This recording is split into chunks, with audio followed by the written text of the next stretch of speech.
Born to a military family, Terri Judd lived on 5 different bases before she turned 10, and her family moved back to the small town of Boron, California, where her father had grown up.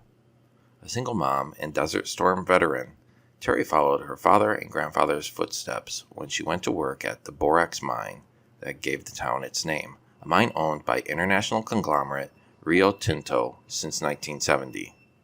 Borax is a natural compound of sodium and the element boron, and it is an ingredient in a wide range of industrial and commercial products, from cosmetics to pesticides. The mine near Boron is the largest borax mine in the world. When we first talked to Terri, she beams as she describes her work operating enormous quarry vehicles. It's something not a lot of people get to do, she tells us. It's almost like I'm a little kid. I get a big jump trucks and I get to play in the dirt. Then, after Rio Tinto locked the workers out in early 2010 during a contract dispute, Judd became one of the workers' most visible spokespeople. Though she never imagined she'd be standing up and talking in front of hundreds of people. That's not something I wanted to do, she says. That's why she did it, she replies, because the union asked me to. They came out and said, we need someone to do this, and I had to step up to the plate. We're fighting for our rights and need people to go out there, so I figured, why not? We first met Terri Judd at the world premiere of the documentary Locked Out 2010, held at Boron High School in October 30th, 2010. Cheerful conversation and the smell of popcorn from an old-fashioned machine float through the huge multi-purpose room as workers and their families gather their things to leave, buoyed by seeing their story on the big screen. For the first 10 years of my life, my father was in the U.S. Army, so my family traveled quite a bit. We lived on military bases in Pirmasens and Heidelberg in Germany, in Fort Bragg, North Carolina, Fort Carson, Colorado, Fort Polk, Louisiana. I think I'd actually been to 4 different schools by the 5th grade. You learn to make friends fast. There's no such thing as being really shy. In 1980, my father retired after 26 years in the Army, and he, my mother, my sister, and I came back to Boron, California. He pretty much had a job waiting with U.S. Borax. Moving to Boron was a little bit of a culture shock. A lot of military bases are the size of a small city, and the majority of them are sitting next to a large city. Then we came to Boron, where we have between 2,000 and 3,000 people at the most, and you got to drive 50 miles just to go to the movies. And Boron is very tight-knit. The first question you're asked is, who are your parents? I was lucky enough that I had grandparents who had lived here. My father had grown up in the area, and my mother had spent time here after she married my dad. So actually, we were known to the community. We weren't coming in as strangers. You got people here who are friends who go back. They're friends because their parents and their grandparents were friends. Then we got families that are mortal enemies. Sometimes it can get pretty ridiculous. I know of 2 individuals, and I won't name names, but these women have probably not spoken in 40 years. No one really knows what happened. But these 2, they just don't speak. They don't even look at each other. And we know who's alone. We know who has family that comes and checks on them. If people live by themselves, don't have many visitors, neighbors make a point of keeping an eye out for them. In Boron, I had cousins who lived 3 houses down from me. We weren't indoors a lot. We would ride dirt bikes, 3 wheels, ATVs, school. If it was summertime, we were playing outside, chasing rabbits, little bitty lizards. The big ones tend to hide from you very well. And then, of course, you have horny toads out there. They got horns growing out of their little heads. I will say, I was a tomboy, and I was Daddy's little girl. I loved following my father around. He had this firm belief that if you're going to drive a car, you should know how it operates. When I was a teenager, he used to love dragging me out of bed Saturday morning saying, "Come on out, I want to show you this one thing on the car." I remember looking at an engine one morning, being half asleep and saying, "What are you doing to me, Dad?" If he had a project he wanted to do, he'd always come and say, "Come and help me." If the washing machine broke down, Dad would want to take it apart and see if I could fix it. And I remember being the one to hold the flashlight and hand him the tools. I graduated from high school and I hand him the tools. I graduated from high school in 1988, and I worked as a security guard out at Borax for almost 2 years. Then I left that job and spent 4 years in the military. You could pretty much say I followed in my father's footsteps. I just turned 20 years old when I was sent to Iraq. I had been in the United States Army for almost 4 months. I'd enlisted in April 1990, and I just completed my basic and my advanced individual training. My specialty was going to be the OH-58 Delta helicopter. I was going to be a crew chief on that. I went to my new post at Fort Stewart in Georgia on September 1st, 1990, which I believe was around Labor Day. And only 3 days later, I got stuck on a plane and sent to catch the rest of my unit, who had already been deployed over in Saudi Arabia for the start of Operation Desert Shield. I ended up joining them in the desert because I hadn't graduated from my training till August 17th or 18th in Kuwait on August 2nd. It was a waiting game. The first 8 months we were over there, we stayed in Saudi Arabia during that time. It wasn't until the ground war started that we jumped positions in Iraq. We advanced straight up to the section of the Euphrates River and set up camp literally out in the middle of nowhere. I thought Boran was the middle of nowhere, but I discovered that nope, there's someplace even worse. By the time we showed up, the war was over and peace had been declared. So we saw the Iraqi soldiers, but most of them had pretty much given up, and the U.S. was like, we can't take any more prisoners. So they were sending them home. So it was the opportunity to, quote, be in a war without ever firing a shot, which I'm pretty happy about. I was over there in Iraq for just about 9 months, and then I went back to my regular duty station.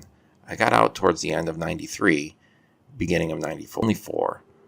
I took an early out because when I got orders to deploy to Korea, I was already pregnant with my daughter Ashley. My orders were put on hold when Ashley was born in June 1993, but when my daughter turned 6 months old, I would have had to go to Korea for 1 year and leave her with my parents. There was no way I was going to leave my 6-month-old and be gone for a year. You miss all the important stuff. Her dad was in the military too, but by the time she was born, it was a disaster of a relationship. I ended up getting hired back on with the guard service out there at Borax, and I worked for them while I would put in applications to work at the mine, applications with the California Highway Patrol. If they took an application, I put in for it.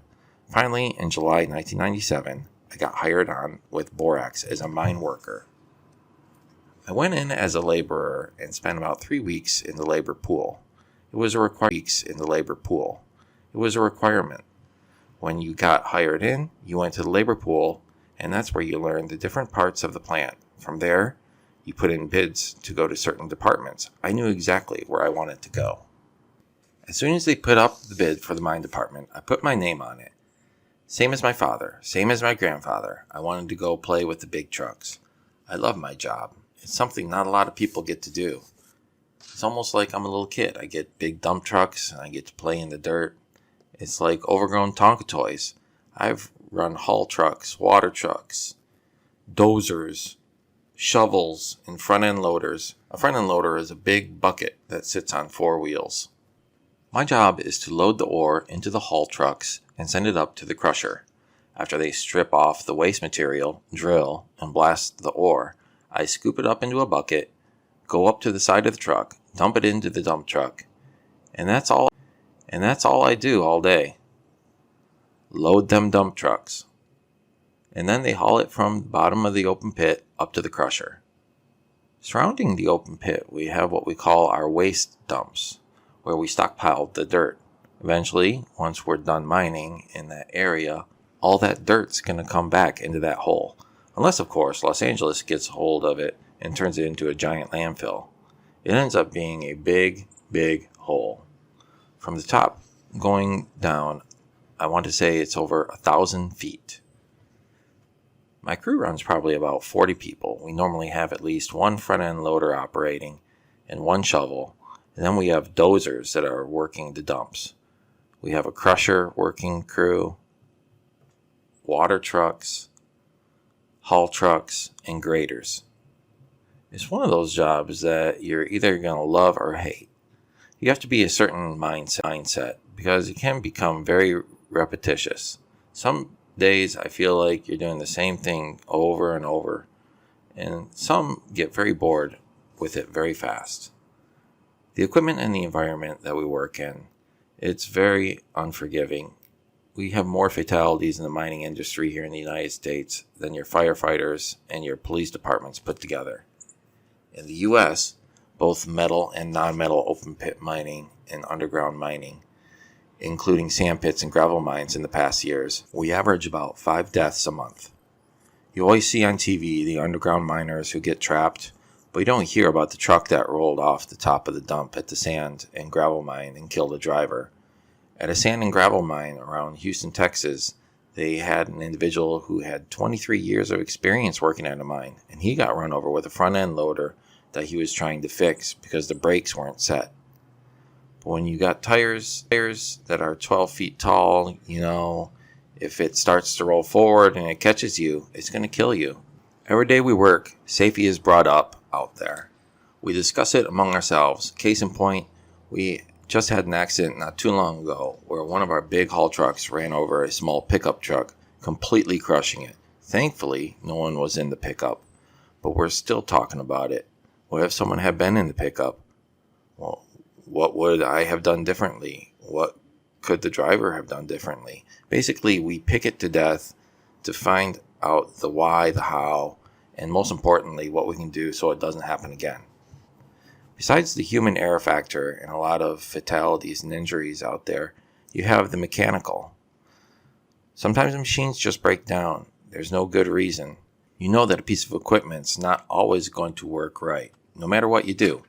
If it goes out of control, you're just stuck along for the... When the sun goes down, that mine becomes a whole nother place of operations. When you used to be able to see different things during the daylight, you can no longer see them, and you're doing the same job. Backing up to a dump edge where you got to dump off behind that dump, say 200, 300 feet. It's a lot harder to see where that edge is, if the edge is cracking, things like that. Normally there's about a 6-foot berm that sits on the dump edge, and the haul truck will back their trucks up, touching the rear tires against that berm, then stop and lift the bed of the truck. So all of that waste material goes over that berm and down the side of the dump. They have to line both sets of tires up. And one of the big things to remember is that a full truck has around 256 tons of dirt. That's not including the weight of the actual truck. And when you go up to these edges and you're lifting that bed in the air and dumping this material over, depending on the material you're working with, we have what's referred to as slewing, where the edges of the dumps literally break off and fall down. There's so many different factors that you have to be aware of out there. It can actually get pretty intimidating. A lot of times, even if you know there's a safety issue, a lot of that still comes down to that human error factor, just bad judgment calls on the part of the employee. And the company pushes production.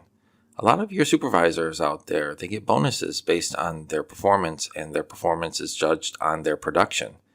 So if it wasn't for the union, they would probably be pushing a lot harder, which in turn means skipping safety procedures. When the wall fell on me, I should not have been digging in that area. Yes, I should have stopped digging, but I had reported the situation to my supervisor, and they still continued to have me dig in that area. I was digging kernite, one of the ores that we mine at U.S. Borax. It has the consistency of dirt with big boulders in it. It gets processed into boric acid, which you find in the majority of your bug killers. The accident happened one day in March 2005, about 11:30 or noon. I wasn't actually in the bottom. I was in what's referred to as extension 33Z. We call that kind of area we're digging into a bench. We build a dig fence in front of us with the front end loader. The dig face should be no higher than about 30 feet. 35 would be pushing it. And I was working a dig face that was topping 45 feet. It was too big of a wall for me to be actually working. I had just come back from taking my lunch, And I think I loaded one or two more trucks and then to be actually working. I had just come back from taking my lunch, and I think I loaded one or two more trucks, and then the others took off for lunch. I went to clean up my work area when I had some spillage, and I moved my loader in towards the wall. And before I could put it into reverse and back up, the whole dig face just started breaking off and collapsing down on top of me. It had cracked farther back where I couldn't see it. And then I just happened to look up and see the wall of dirt falling on me. My first reaction was literally, oh shit. I had the skiff into reverse and I was trying to back up, thinking I can get backed up before it hits me. But that didn't quite work. The dirt hit me. It broke the windshield of the loader, and the whole time I'm looking at all this dirt that had completely buried the front of my loader. The only thing I could think of was, well, the engine's still running. I can. When that dirt came down, we were talking probably at least 100 tons flying down. When it hit the front end loader, it caused the rear end of it to jump into the air. So I was actually kind of sitting with my front end buried and my rear end sticking up in the air. The dust settled and I knew I couldn't back the skiff up. I had a windshield that was lying on me. I couldn't get out of my seat because they had pinned me down in there. I was thinking, okay, now I gotta call somebody. They're gonna have to come help me. They're gonna have to move this dirt so I can lift this off my leg so I can get out. So I finally called for help. A water truck driver, Richard Harville, had heard my call and told me later that he knew something was wrong because I guess my voice had pitched up really high. He and Mike Green, one of our roving mechanics who happened to be in the area, both showed up at the same time to give me a hand. They told me later, when they first pulled up, they were amazed I wasn't dead, because that's how bad it looked. All they could see was the fallen wall covering the front of the cab. Richard was actually more freaked out than I was. He didn't know what kind of injuries I might have had. He and Mike called to me and told me they were there, and he climbed off his water truck and climbed up the dirt to get access to my loader and got all the way up to the cab. He helped move the dirt off the windshield so I could lift it up so I could get out of the cab door, and he helped me over to the side, and we both got down to the ground safely. I was standing down there on the ground, and I got adrenaline going like crazy. I didn't realize till I got down off the equipment and turned around, looked back, I thought, oh my God, that could have killed me. A lot of people thought that too. The first question was, how bad was the operator injured? I had a little was the extent of my injuries, which to this day I am very thankful for. It was a lot of luck and wearing a seatbelt. The accident gave me quite a reality check. It drove home just exactly how dangerous the job is. I wasn't written up. I was not disciplined in any way, shape, or form until 3 months later they put me right back in the same area, almost the same exact situation, and I started feeling uncomfortable in the area because the wall was getting up there in height. I called my supervisor and told him, this is the same situation happening again. He came out and looked it over, said, you know what, you're right. He pulled me out of the area, sent me to another dig area, and we just left that area. 3 weeks later, the mine superintendent and the general mine manager were driving around the mine, just looking at different areas. They saw where I had left the diggings and claimed that I had left a dangerous situation, that I had left an unstable wall, even though I had called my supervisor and he pulled me out of the area. There was no damage, there was no injury, there was no accident, but they used that situation to disqualify me as a front-end load operator. I think it was because the company was fined when the wall fell on me, and they found me to be more at fault. I believe my whole disqualification was in retaliation for that. So they demoted me down to being a miner. So I was driving smaller haul trucks. I spent 2 years fighting to get my seniority and qualification back, and going through the grievance process is what really drove me to get involved with the union. My shop steward at the time, Vince Avito, was really there for me. He was always encouraging me. He always kept me informed of what's going on, and he inspired me. We would be talking about my case, and he would bring up other issues going on in the plant, and he would make this comment, we could always use more stewards. I said to myself, you know what? I can sit here and say he did a good job, and go on my merry way, or I can step up. He helped me, and I want to help other people. The wall fell on me in 2005. They disqualified me a few weeks later, and I got my qualification to drive the front end loader back in 2007. Starting in 2007, I became a steward. Most of what I worked on was real basic, everyday stuff. They paid a guy wrong, he took sick leave, they charged him for vacation, and so I would have to talk to the supervisor and get this pay straightened out. We would have individuals being called in, being disciplined over absenteeism, and I had to make sure all of that lined up with our contract and was fair, just everyday stuff. Every contract that we've had, going back to before I was hired on, back into the early 90s, has seemingly been a little harder, a little more of a fight. Rio Tinto has made it pretty obvious over the years that they want the union out of there. And one of the higher-up management people has literally said, we want to get rid of the union. Some of the individuals that the company has brought in to work here at Rio Tinto Boron, you can trace back their work history. And every place they've worked, they've gone in and have worked at destroying the unions.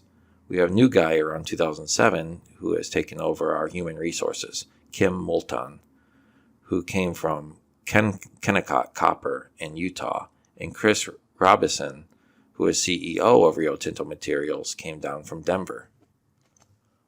Around September 2009, we started into new contract negotiations with Rio Tinto. Pretty much right at the beginning, our worst fears were confirmed, that the company was out not just to break the union, but to destroy it by undoing almost everything we'd negotiated for decades.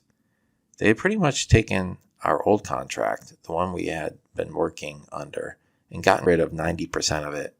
And they came in and they dropped this new contract on the table and said, this is what we want. In the new contract, they took away job security. They took away seniority. They were wanting to take away your right to a 40-hour work week. And they wanted to take away the union shop.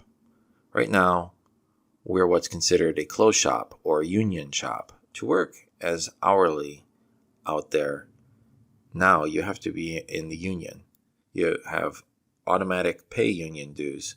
The company wanted to make it so that paying union dues could be voluntary, that if you didn't want to be a union member, you didn't have to be. My union dues are about $43 out of each paycheck. And some people say, well, yes, it should be my choice to pay that. What they need to understand is that $43 goes to secure that I'm going to have 40 hours a week where I get to come into work, that the company can't say, I need you today, so you got to go home and you're not going to get paid. Our union is out there to make sure that we have jobs to go to every day, and that we have safe jobs to go to every day, and that you don't have to worry about, well, this supervisor doesn't like me. If it wasn't for my union, some guy could fire me and just say he didn't like the color of my hair. The way our original contract read, there's a clause that said, if Rio Tinto has employees who can do the job, we've got to do the job. They can't bring in contractors from the outside and have them do our jobs. And one of the things they want to do with this new contract is they want to eliminate that clause. They want to bring in whoever they wanted. And they wanted to be able to contract our jobs out instead of paying the employees their regular wage for what they're doing. They would literally go out and find somebody who could do it cheaper. They're a subcontractor. And so technically, they don't have to pay medical or dental. And liability-wise, it's cheaper on them. Because if a contractor gets hurt, it's almost one of those, oh well, we don't have to worry about getting sued because they're a contractor. They'll go after their headquarters, not after us. On November 4th, 2009, our old contract expired, and the company tried to extend it for another 120 days. The union wasn't willing to do that. We wanted to keep working, and we wanted to keep negotiating. Between September and November, the company really was dragging its feet on any negotiations. The different department heads from the mine would come in, they would sit at the table with the union. They would be there for like 35 minutes, and they'd get up and walk out. and they wouldn't come back to the table for the rest of the day.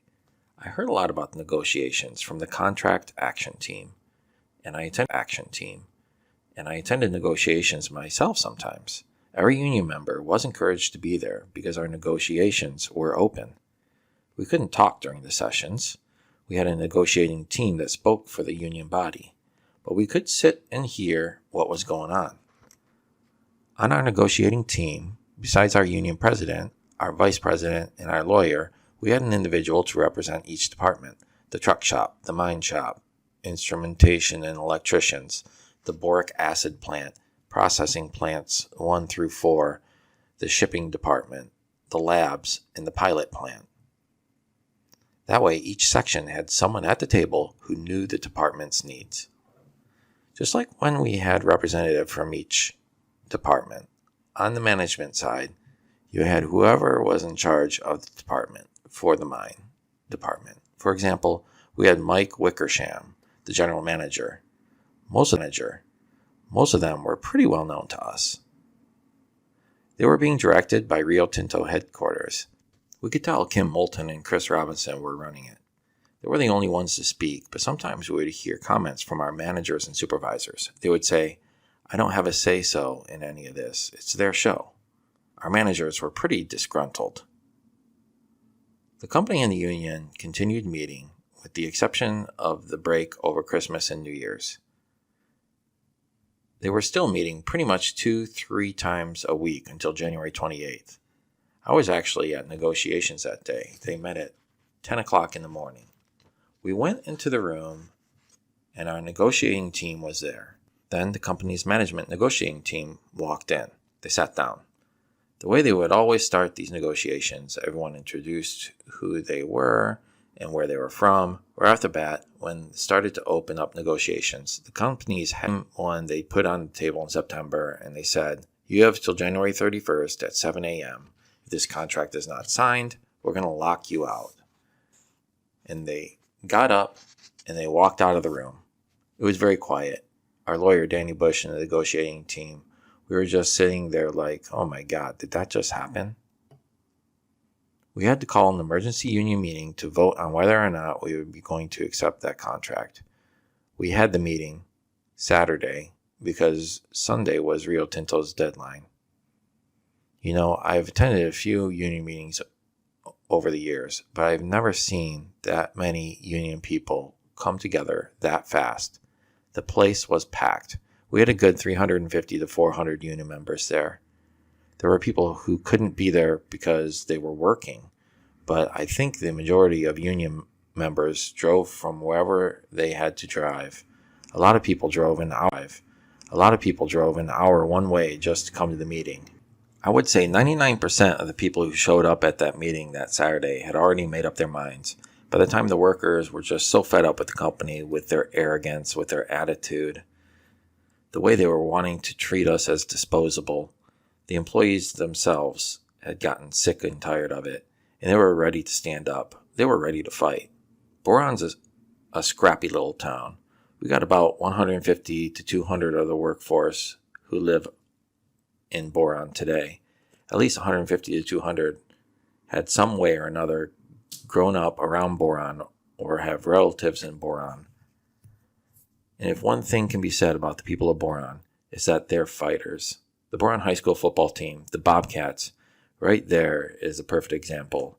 You're talking about a high school with probably less than 250 kids in it, yet they're a championship team every year.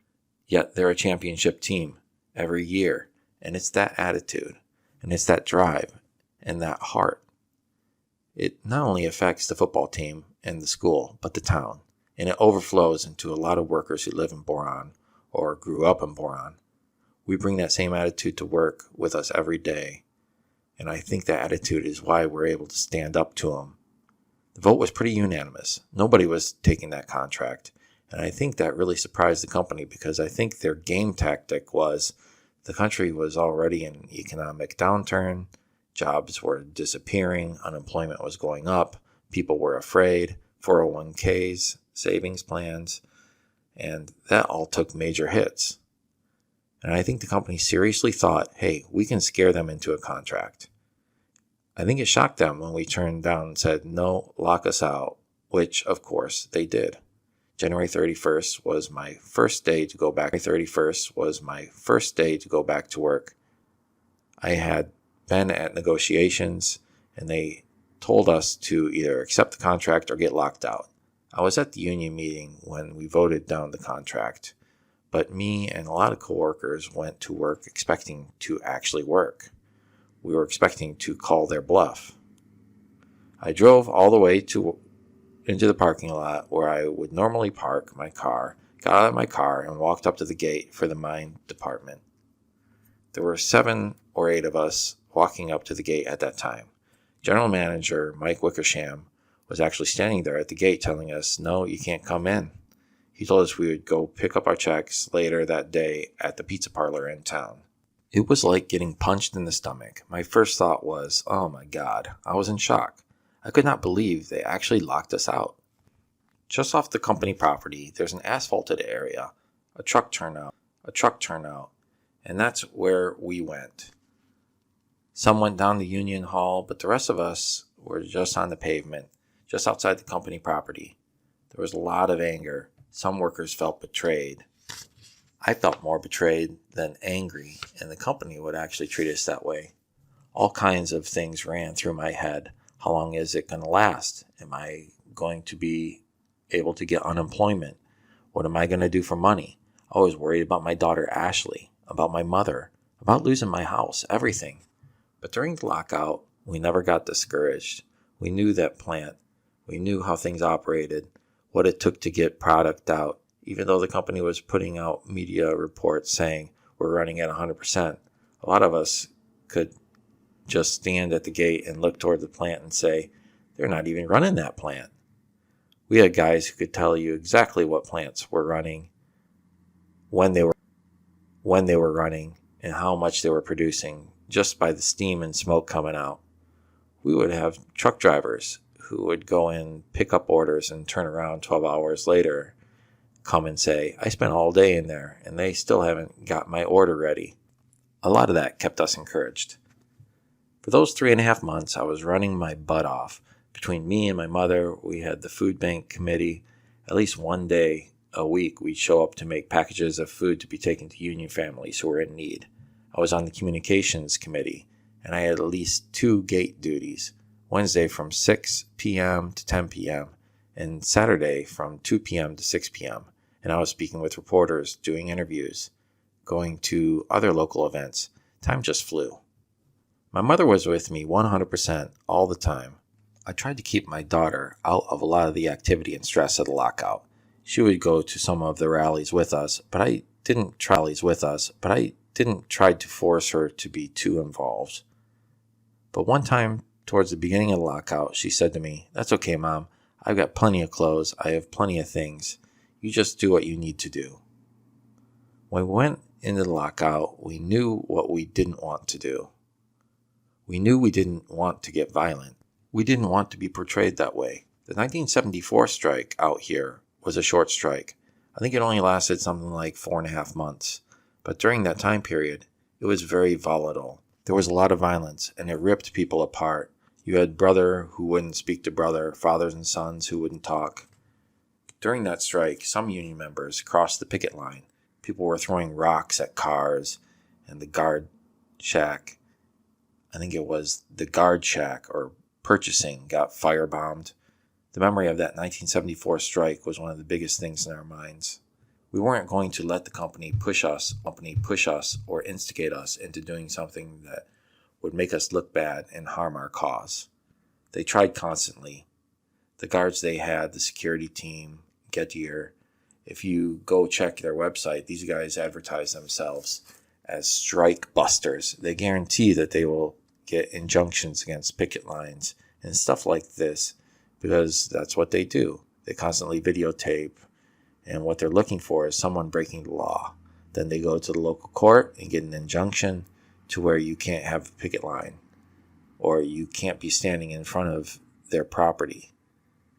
That's what they tried to do. Thankfully, every single person that we had out there conducting themselves in a very good manner.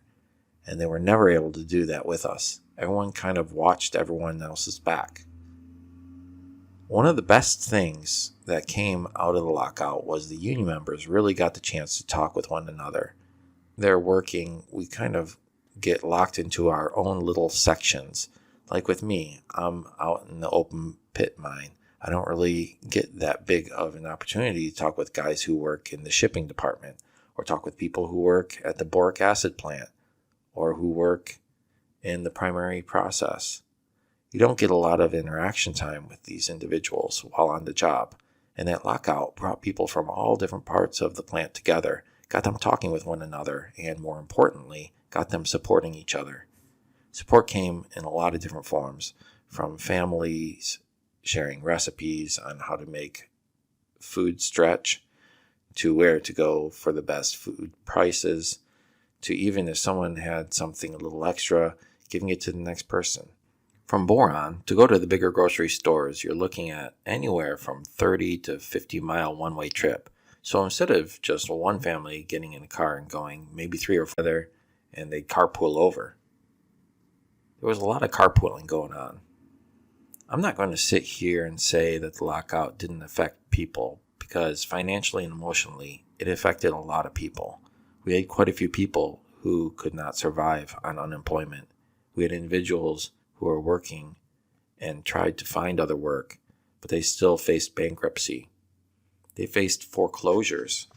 I was lucky enough that I had my mother who lived with me, and with her Social Security and what she draws from the Veterans Administration from my father, she was able to help me out.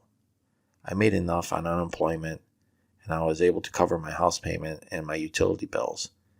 But if it hadn't been for my mother, it would have gotten real tight around putting food on the table, about having gas for the cars. Because of my daughter, I qualified for state Medi-Cal. Continuing on my insurance, it's over $450 a month. I couldn't afford it. There were a lot of people out there who couldn't afford that. Most people, if they had kids, they qualified for Medi-Cal. But we had a lot of older employees whose kids were grown. They didn't qualify for it. And they were the ones with the bigger health issues who had medications, and they were required to take. And they couldn't afford to pay for health insurance. So the ILWU had set up a relief fund, and they utilized a lot of money for people to keep their medical insurance during that time we were locked out. We reached out for support, and a lot of people responded. It wasn't just our local community. We got support from people all over the world, people sending contributions or speaking out for us. We had unions down in Los Angeles, the AFL-CIO, the Teamsters unions, the ILWU, our Local 20, our international contracts. A number of unions sent contributions or organized protests. We had the Maritime Union of Australia.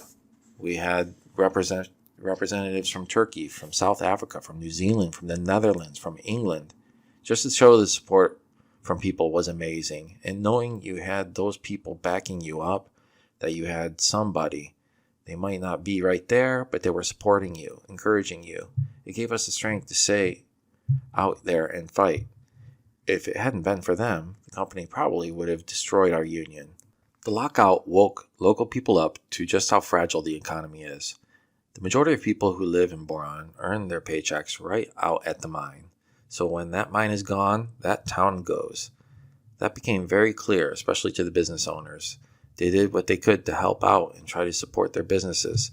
Things like helping provide food and drinks to the people working gate duty. One of the restaurants, the 20 Mule Cafe, gave a 20% discount to union members and their families. It was little things like that that helped. During the strike, the ILWU set up an emergency fund that gathered contributions from union locals and individuals to be distributed to union families in need. The International Conference of Mining and Maritime Unions met in Palmdale, California on February 6th and 17th, 2017, and traveled to Boron for a rally. Allies in the International Transport Workers Federation and the International Dock Workers Council organized protests at the Rio Tinto shareholders meeting in London and Melbourne in April 2010. Closer to home, the California School Employees Association led a march through Boron for good jobs and good schools on March 6, 2010, that brought out hundreds of workers and their families. More than 2 months after initiating the lockout, Rio Tinto came back to the bargain table in April 2010. After another month of negotiations, Rio Tinto and Borax workers agreed to a new labor contract on May 15, 2010. We had even more people for the ratification than for the meeting where we voted down the contract. People had a lot of questions. They wanted to know, is this good for us or will it hurt us? It was not the most perfect contract, but we weren't losing our benefits or jobs. We weren't forced to pay for medical care or take a pay cut.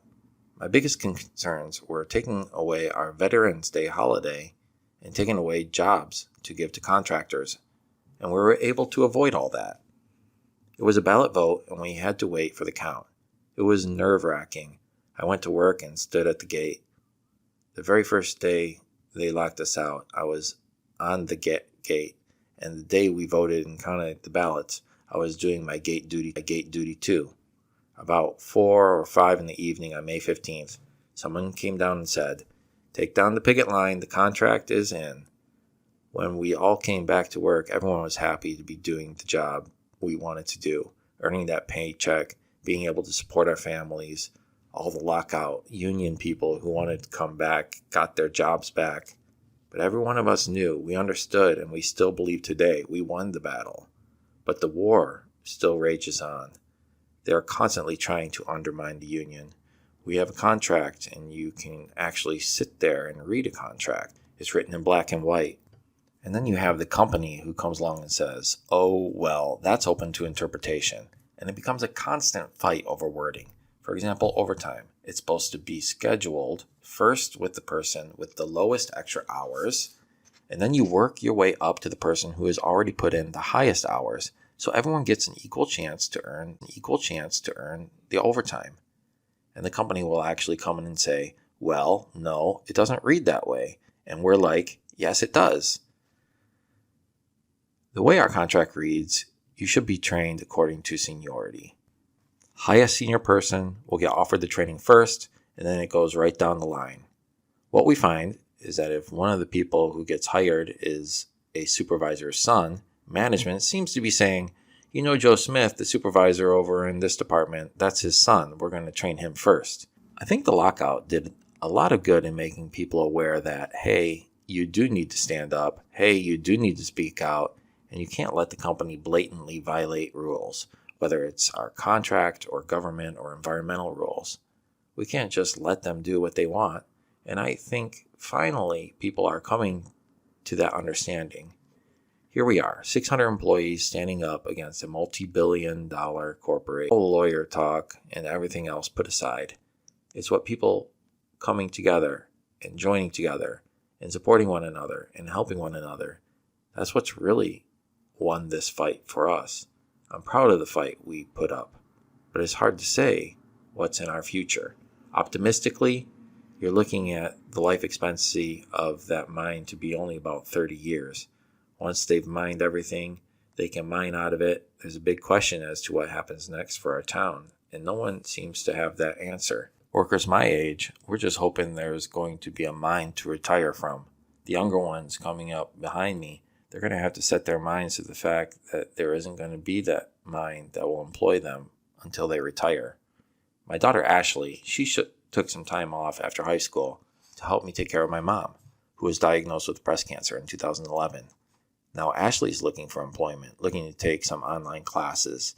She's hoping to go. I hope she's learned from lockout that in this day and age, you need an education to get good jobs.